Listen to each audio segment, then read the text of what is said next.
the effect. Now, another thing that takes us into the future is culture.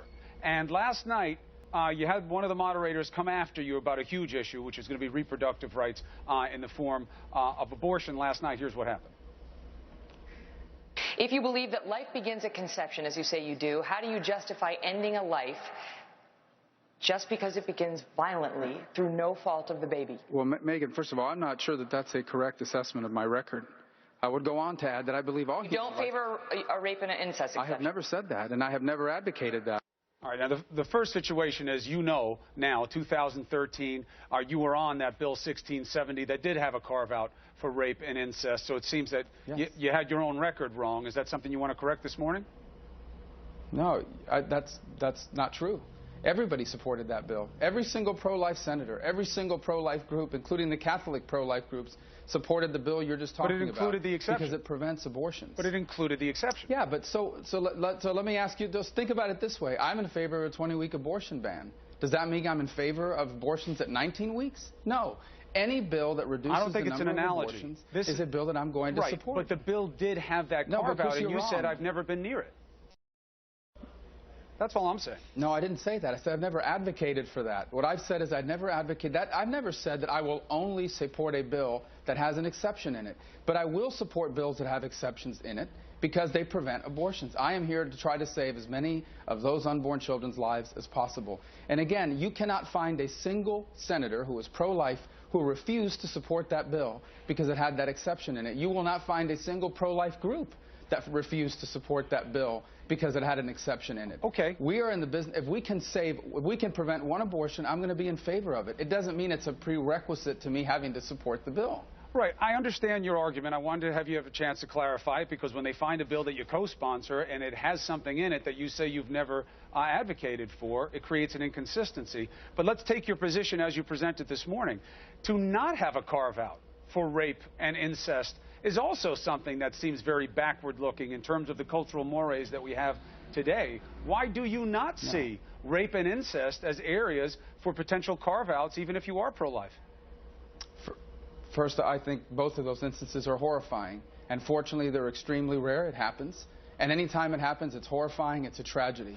But I personally and honestly and deeply believe that all human life is worthy of protection, irrespective of the circumstances in which that human life was created. I personally believe that you do not correct one tragedy with a second tragedy.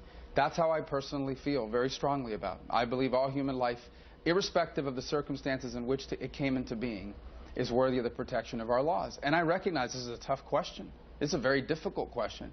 And I understand that. Believe me, I do. But by the same token, if I have to weigh the two equities here, I'm always going to err on the side of life. And that's how I think that's a timeless principle. Certainly our economy has evolved, but when it comes to issues like the value of every human life, I think that's a timeless principle. It was true before, it's true now, will be true in the future. It's interesting that you draw distinctions about the old and the new in certain regards, but in this one you say it's timeless because, as you know, cultural mores in this country, certainly the opinions of women, are not in step with what you're saying right now. You're comfortable with that? But the value of life is timeless. No. The value of life is timeless. The idea that a human life is worthy of the protection of our laws is not something that over time anybody should evolve on. I mean, you can change your economic policies. But the idea you're deciding. You can accept changes. The idea that human life is worthy of protection. I know, but you're deciding when it is human life. The world changes. Let me ask you something. When you're looking at the future, science has decided when it is human life. Science has not decided it's at conception. Let me correct you. Science has, absolutely it has. Not at conception. Science has decided that science has concluded, absolutely it has. What else can it be? It cannot turn into an animal. It can't turn into a donkey. No, but you know that the law has perused this. The only thing that can become is a human being. Look, of course, I understand the logic, but it's a little too simple. It can't be anything else. Senator, I understand that, but that's oversimplifying it a little bit. Straightforward. This is not my argument. This is a presented argument of science. It having a DNA map, so does a plant. It's about when it becomes a human being. I'm not saying what I think in answer to that question. That's not my position. But don't you think, if you want to be a leader of the future, that's a question that deserves an answer that is definitive beyond your faith? When does life begin? None of you are calling for any type of panel for consensus. That's your faith. That's your faith. That's not science. No, it isn't. It is not That's definitive science. Absolutely, I will have it is. scientists on the show It all morning absolutely is. from all walks of life who will say we cannot say it is definitely human life at conception. It is more faith than it is science. Well, if they can't say it will be human life, what would it become then? You're talking about the potential of it. It's when it is an actual human being. I'm not saying what my position is on it. I am also a Catholic. What Well, I can tell you this. No, I can tell you this, that every single one of us started at that same stage, that it can't become anything other than a human being. But it is about and that science. It's neither up to you nor I nor any politicians to decide that we're going to allow this life to move forward and this life not to. But a human being, its heart starts beating within, very early on in that process. Yeah, but not right away. By the time most people find out they're even pregnant, it is well developed. But not right away. And I'm not arguing. Do you want to really have a government in the decision of deciding what a human life is I and don't. what's not a human life? No, I don't. That is a human life. It can't be anything else. No, I don't. And, well, that's a radical position. But Senator, this is what I'm saying. You're over-talking the question, and that's your right of tactic. But I'll tell you this.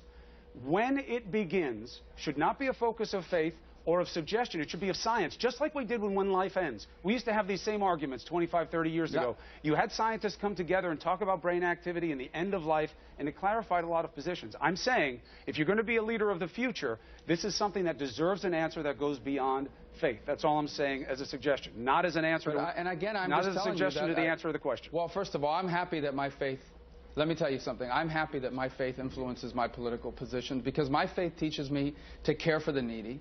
My faith teaches me to respect and love even my enemies. My faith teaches me to forgive those who slight me. So people should hope that my faith influences my political position. And in this case, yes, I'm proud to say that my faith influences me. It teaches me that God knew us when He formed us in the womb. And it does influence me to believe that all human life is worthy of protection, even human life that doesn't have a birth certificate, even human life that maybe some scientist wants to have a debate about. But I think the science is clear that when there is conception, that is a human life in the early stages of its total development, and it is worthy of the protection of our laws. And I'm not in favor of destroying human life because people decide that somehow they're going to make some obscure scientific argument in the opposite. I hope we are always a country that errs on the side of life. I think it's that last point, an obscure scientific reference. We don't have scientific consensus. That's the concern. But thank you for laying out your position, Senator, on this and these other important issues. We look very much forward to having you on to continue this debate as you go through the election. Good luck to you, Senator.